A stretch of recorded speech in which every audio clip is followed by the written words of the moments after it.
Some asshole dumped his rig on the 405 just north of Bellflower. Better tell Safeco I'm gonna be an hour late." Jess Stark leaned forward and tapped the dispatch mic. "And you're where exactly?" "Not even crawling by the Los Alamitos exit," came the frustrated voice over the radio speaker that sat right next to Jess's computer. Jess clicked the mouse a few times, scanned a couple of Los Angeles virtual traffic pattern maps, and then spoke into the mic again. "Swing on to the 605 North." The squawk over the radio was equally mechanical and human. "Oh, man! That's completely the wrong direction!" Jess kept his voice at an even keel as he offered up auto-guidance advice to the miffed messenger. "You head up to the 91, then go west. If that blocks up, which it probably will, get on the 710 North and take it up to the 105. Go west until you hit the 110, and you'll cruise north into downtown from there." "That's like a dozen freeways, Jess." 5. 6, counting the one you're stuck on."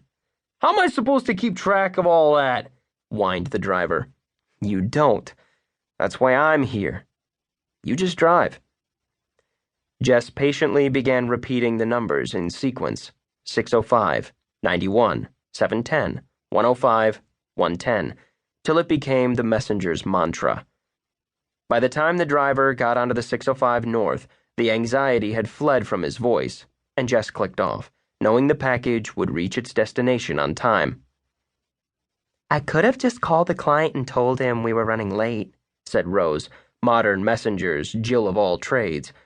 20-something, she was getting some kind of degree over at Cal State LA in the evenings, while during the day she answered phones, billed clients, and tried to keep the books in line. "And because we missed our 1-hour guarantee, the run goes to AAA delivery next time, or whoever is listed first in the yellow pages." Jess tapped the radio.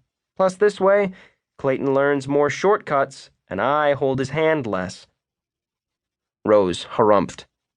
"Long as he doesn't miss an off-ramp, then he'll never get there." Jess chose not to respond. Rose was one of those girls who needed to get the last word in, which meant this conversation could continue until next Tuesday. But she was a whiz with a calculator and balance sheet, and those were two things he was happy to keep on her portion of the double-sided partner's desk that sat in the center of the tiny El Monte dispatch office. Jess had driven for the company before taking the desk job.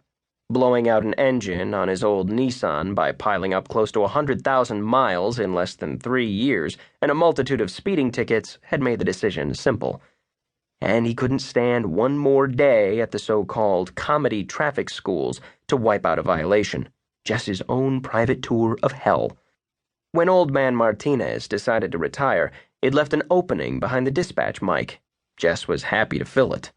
Running 24 drivers all over town wasn't quite working the LAX control tower, but he liked the fact that most people he dealt with were just faceless voices pouring over the radio speaker or out of a phone headset.